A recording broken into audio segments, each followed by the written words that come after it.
ሰላም ጤና ይስጥልኝ ተመልካቾቻችን ከትግራይ ቴሌቪዥን የአማርኛ ቋንቋ ዜናዎቻችን ይዘን ቀርበናል ከዜናዎቹ ጋር ማዕድ ኃይለም የትግራይ ጊዜያዊ አስተዳደር ፕሬዝዳንት ጀነራል ታደሰ ወረደ ስራ ፈጣሪዎችን ወደ ትግራይ ለመሳብና ለማበረታታት ትኩረት ሰጥተን መስራት አለብን ሲሉ ገለጹ። ፕሬዝዳንቱ ይህንን የገለጹት የትግራይ ማኒፋክቸሪንግ ካውንስል አመታዊ እቅድ መሰረት ባደረገው ውይይት ላይ ሲሆን ባለሀብቶች ወደ ትግራይ እንዲሰማሩ ለማበረታታትና የኪራይ ሰብሳቢነትን ለመቅረፍ በትኩረት ሊሰራ ይገባል ብለዋል። ታደሰ ልጅ አለም የአገልግሎት አሰጣጡን ዲጂታላይዝ ማድረግና የኪራይ ሰብሳቢነት በር በመዝጋት ስራ ፈጣሪዎችን ወደ ትግራይ ለመሳብና ለማበረታታት ትኩረት ሰጥተን መስራት አለብን ሲሉ የትግራይ ጊዜያዊ አስተዳደር ፕሬዝዳንት ጀነራል ታደሰ ወረደ ገልጸዋል። ፕሬዝዳንቱ የትግራይ ማኒፋክቸሪንግ ካውንስል አመታዊ እቅድ መሰረት ባደረገው ውይይት ላይ እንደተናገሩት ባለሀብቶች ወደ ትግራይ እንዲሰማሩ ለማበረታታትና ስራ ፈጣሪዎችን በመሳብ የአገልግሎት አሰጣጡን ዲጂታል በማድረግና የኪራይ ሰብሳቢነትን ለመቅረፍ በትኩረት ሊሰራ ይገባል ብለዋል። የትግራይ የማኒፋክቸሪንግ ዘርፍ ለማነቃቃትና ለማገገም በሚደረገው ጥረት በመሬት አቅርቦት ቁጥጥርና አስተዳደር በኤሌክትሪክ ኃይልና በብድር እድሎች ያለው ሁኔታ መደናቀፍ እንደሌለበት ፕሬዝዳንት ታደሰ ወረደ አስታውሰዋል። የትግራይ ማኒፋክቸሪንግ ኢንዱስትሪ የተቋቋመው አቃፊ ካውንስል ምክር ቤት የወደመውን የማኒፋክቸሪንግ ዘርፍ በጋራ ለማነቃቃት እቅድ አውጥቶ እየሰራ መሆኑን የትግራይ የማኒፋክቸሪንግ ኢንዱስትሪ ኃላፊ ወይዘሮ አልማዝ ገብረጻድቅ ገልጸዋል ሲል የገለጸው የፕሬዝዳንት ጽህፈት ቤት ነው። አንድ በጎ አድራጊ ባለሀብት በአዲ ዳዕሮ ከተማ ለሚገኘው ሆስፒታል የሕክምና ቁሳቁስ ድጋፍ አደረገም። ድጋፉ የወላድ እናቶችን ችግር በከፊል መፍታት የቻለ መሆኑንም የተቋሙ አመራርና ባለሙያዎች ገልጸዋል። የመለስ አባዲ ዘገባ ሙሉ ብርሃን ዳርጌ አዘጋጅተዋለች። በትግራይ በነበረው ጦርነት የጤና ዘርፉ ከባድ ጉዳት እንደደረሰበት ይታወቃል። ዘርፉን መልሶ ለመገንባትም ባለሀብቶች፣ መንግስታዊና መንግስታዊ ያልሆኑ አካላት የበኩላቸውን ድጋፍ ሲያደርጉ ይስተዋላል። አዲ ዳዕሮ ከተማ የሚገኘው የመጀመሪያ ደረጃ ሆስፒታል አቶ አህመድ ሐሰን የተባሉ የሽረ እንዳስላሴ ነዋሪ ባለሀብት ከ450 ሺህ በላይ ወጪ የተደረገባቸው የህክምና ቁሳቁሶችን ድጋፍ አድርገዋል። የወደመውን የጤና ዘርፍ መልሶ ለመገንባት ሁሉም የበኩሉን አስተዋጽኦ እንዲያደርግም ጠይቀዋል። ከምዚ መባእታዊ ሆስፒታል ዳሕና እዩ ነይሩ ግልጋሎት ናሃበ ጸኒሑ ግን ቦቱ ዝነበረ አዕናዊ ኩናት ይህ ሆስፒታል ከጦርነት በፊት ጥሩ አገልግሎት ሲሰጥ ነበር እና አሁን ግን ከነበረው መልካም አገልግሎት ወርዶም ከባድ ሁኔታ ላይ በመሆኑ ነው ይህንን ድጋፍ ለማድረግ የተነሳሳሁት። አቅሜን የፈቀደውን ነው ድጋፍ ያደረግኩት። ዘመናዊ የተባለ የህክምና አልጋ ነው ያሰራሁት። በቀላሉ ማንቀሳቀስም ይቻላል። ስለሆነም ሁሉም ቢተባበር መልካም ነው የሚል መልእክት አለኝ። ባለሀብት አቶ አህመድ ሐሰን ያደረጉት ድጋፍ የህክምና አልጋዎች ከነፍራሹና መሰል ቁሳቁሶች መሆናቸውን የገለጹት የሆስፒታሉ አመራር ና ባለሙያዎች አመቺ ባልሆነ ቦታ ላይ ሲወልዱና ሲያርሱ የነበሩ እናቶችን ችግር በከፊልም ቢሆን መፍታት የቻለ መሆኑን ገልጸዋል። አቶ አህመድ ሐሰን ታሪክና ዘለውና አቶ አህመድ ሐሰን ያደረጉትን ድጋፍ የህክምና አልጋ ከነሌዘሩ በመሆኑም የተገልጋዮች ደስታ ከፍ ያደርጓል። ሌሎች ባለሀብቶችም እነዚህን 20 አልጋዎችን ብቁ አለመሆናቸውን አይቶም ተጨማሪ ድጋፍ እንዲያደርጉ የሚያነሳሳ በመሆኑ ምስጋናችን ከፍ ያለ ነው።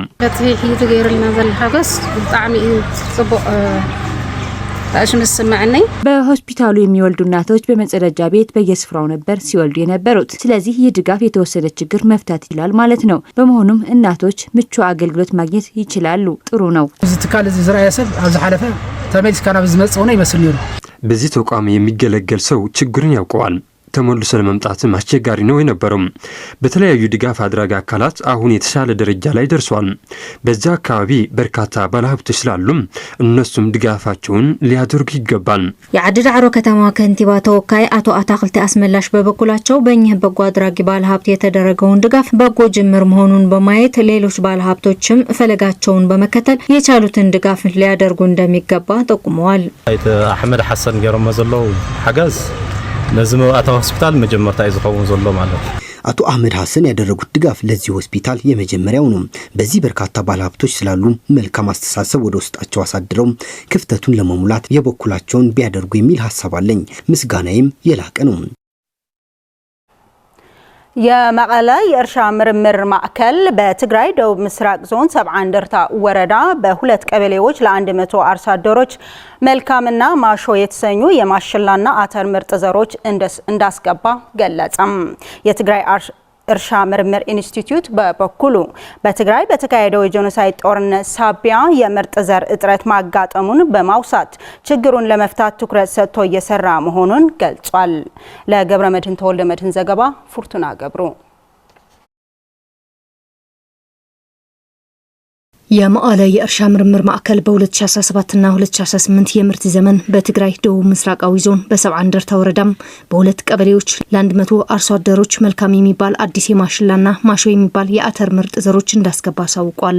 የሰብዓ እንደርታ ወረዳ የማህበረ ገነት ቀበሌ አርሶ አደሮች የማሽላና የአተር አዲስ ዘሮች ቶሎ የሚደርሱ በመሆናቸው ተጠቃሚ እንሆናለን የሚል ተስፋ እንዳላቸውና ይህን ለማስፋፋት ጥረት እንደሚያደርጉም ገልጸዋል። የነበረው ዘር ብዙም አይደለም። ከዛም በሰኔ ይህንን አዲስ ምርጥ ዘር ከሰጡንና ከዘራን በኋላ ግን ትልቅ ለውጥና ተስፋ አይተንበታል። ከዚህ በኋላ በደንብ እናለማለን። ማሸል ባህላተን ጸሕ ደሞ ከዚ ትሕርሻ ምርምረም ጽልና ማሾ የሚባል ለውጥ የሚጠቅም ዘር ነው። ይህ በጣም ነው የሚጠቅመው። ትንሽ ተጠቅመህ ብዙ ነው የሚሆነው። አመት ሙሉ የምንጠቀመው ነገር ነው። በጣም ጠቃሚ ነው።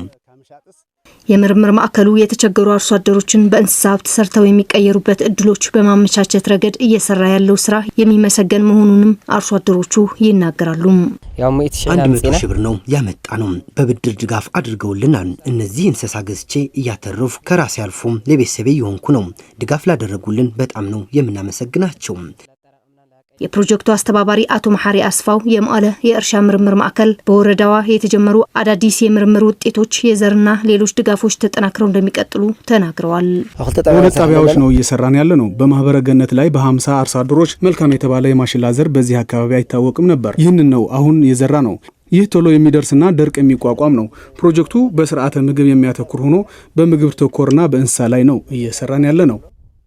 የምርጥ ዘር ችግርን ለመፍታት በ700 ሄክታር መሬት ላይ ምርጥ ዘር የማስፋፋት ስራ ትኩረት ተሰጥቶ እየተሰራ መሆኑን የገለጹት ደግሞ የትግራይ እርሻና የስነ ዘር ምርምር ኢንስቲትዩት ዳይሬክቶሬት ዳይሬክተር ዶክተር ይርጋለም ፀሐይ ናቸው። አብናይ ቴክኖሎጂ በቴክኖሎጂ ዙሪያ በጣም ሰፊ ስራ እየሰራን ነው። ወደ 156 የምርምር ስራዎች ትኩረት አድርገን እየሰራን ነው። በተለይ ምርጥ ዘር ላይ ከ700 ሄክታር በላይ የሚሆን የተለያዩ ዘሮች ላይ እያባዛን ነው። መልካም ዘርም በሁሉም የትግራይ አካባቢዎች ላይ እያዳረስን ነው። በሚቀጥሉት 10 ቀናት በትግራይ የተወሰኑ አካባቢዎች ቀላል ዝናብ እንደሚኖር ተገለጸም።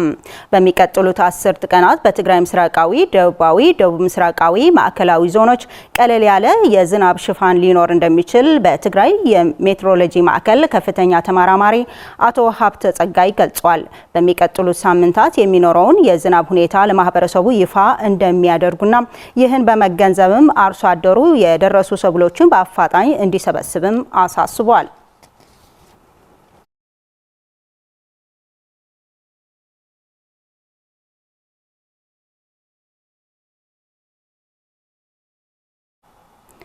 የትግራይ ባህልና ቱሪዝም ቢሮ የጣሊያን መንግስት ለትግራይ የቱሪዝም ልማት የሚውል 1.7 ሚሊዮን ዩሮ በጀት ድጋፍ ማድረጉን አስታወቀም። የገንዘብ ድጋፉ ለአብርሃ ወአጽብሃ ጥንታዊ ገዳም ጨምሮ ለ4 ገዳማት ለተፈጥሮ ጥበቃና እንክብካቤ፣ ለመረጃ ማዕከል ግንባታ፣ ለቱሪዝም መስህብና ለቅርሶች ጥበቃ የሚውል እንደሆነም ተገልጿል። ይህ በጀት ከጣሊያን መንግስት የሚገኝ ሲሆን ፊርማው ከኢትዮጵያ ፋይናንስ ሚኒስቴር ተፈጻሚ ሆኗል ተብሏል። ይህ ፕሮጀክት የትግራይ ቅርሶችን ለመጠበቅ፣ ለስራ ዕድል ፈጠራ፣ የቱሪዝም አገልግሎት ለማዘመንና ተወዳዳሪ ለማድረግ ትልቅ ሚና እንደሚጫወት የትግራይ ባህልና ቱሪዝም ቢሮ በይፋዊ የማህበራዊ ትስስር ገጹ አስታውቋል።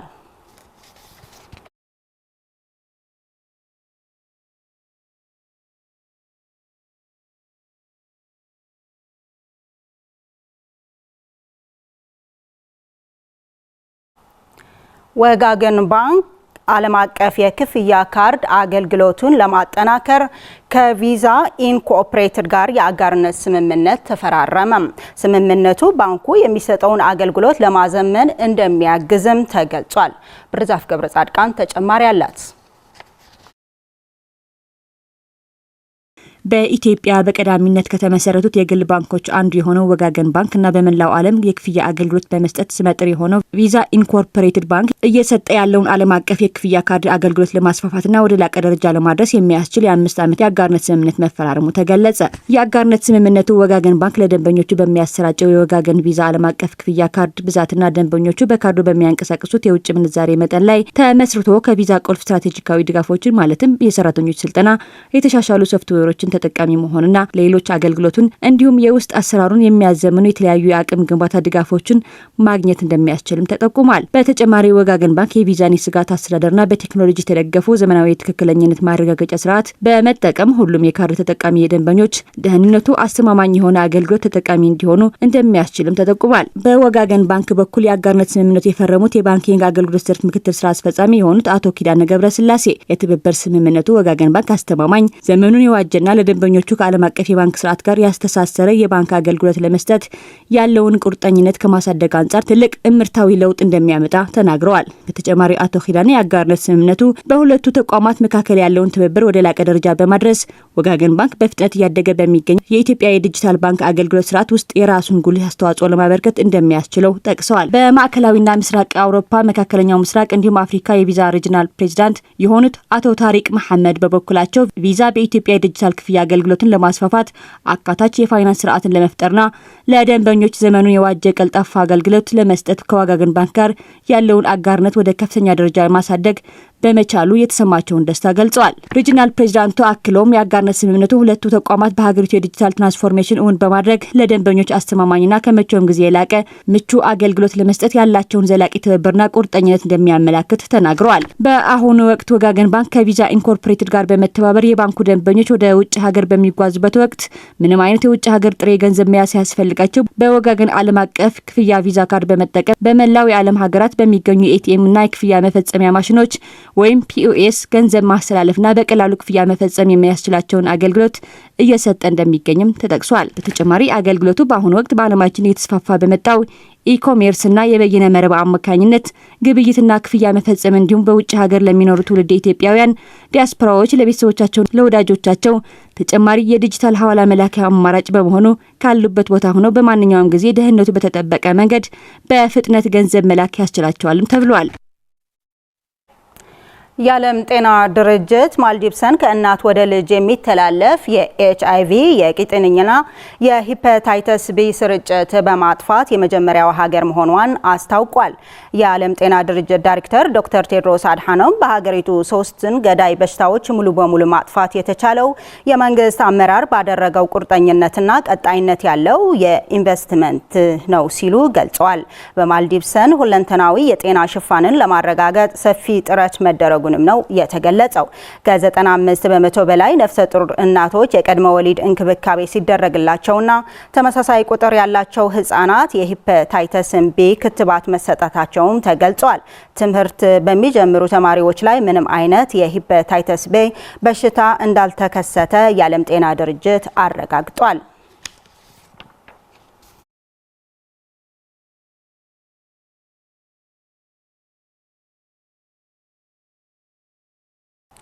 ተመልካቾቻችን ለሰዓቱ ያዝናቸው ዜናዎቻችን በዚህ አበቁ። ከቀሪው የትግራይ ቴሌቪዥን ፕሮግራሞች ጋር መልካም ቆይታ ይሁንላችሁ።